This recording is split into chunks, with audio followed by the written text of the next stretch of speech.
पुराने वक्तों की बात है। किसी गांव में राजू नाम का एक आदमी रहता था। वो बहुत गरीब था। उसके पास रहने के लिए कोई जगह नहीं थी, इसलिए वो एक पेड़ के नीचे रहा करता और उसी पेड़ के फल खाकर अपना गुजारा करता। एक दिन उसे पेड़ के पास एक लकड़हारा खड़ा नजर आया, जो पेड़ काटने की तैयारी कर रहा था। राजू उस लकड़हारे के पास गया और उसकी मिन्नत करने लगा कि वो उस पेड़ को ना काटे, लेकिन लकड़हारा नहीं माना। राजू ने आसपास के लोगों को इकट्ठा कर लिया और बोला, देखो भैया, लकड़हारा इस पेड़ को काट रहा है।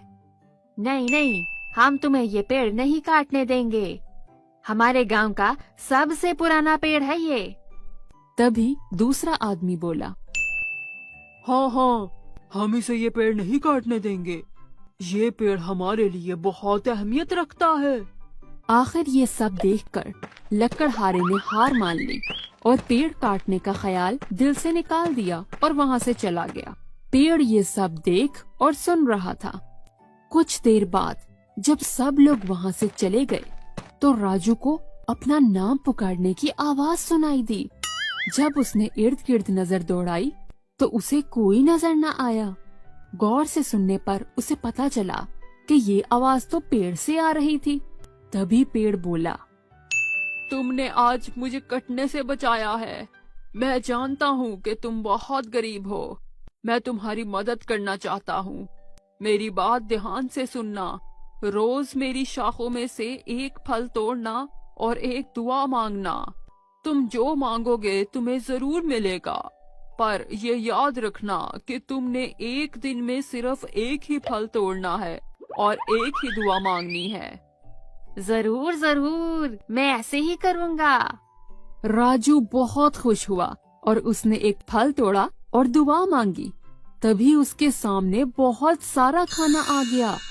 अब राजू रोज एक फल तोड़ता और दुआ मांगता, जो फौरन पूरी हो जाती। थोड़े ही दिनों में उसकी हालत बदल गई। अब उसका अपना घर था। उसके पास किसी चीज की कमी नहीं थी। एक दिन राजू ने सोचा, अगर वो रोज एक फल तोड़ने की बजाय सारे फल एक ही दिन तोड़ ले तो उसकी सारी ख्वाहिशें एक ही दिन में पूरी हो सकती हैं। उसने फौरन सारे फल तोड़ना शुरू कर दिए और फिर दुआ मांगने लगा, पर उसकी कोई दुआ कबूल ना हुई। वो बहुत परेशान हुआ और पेड़ को कोसने लगा।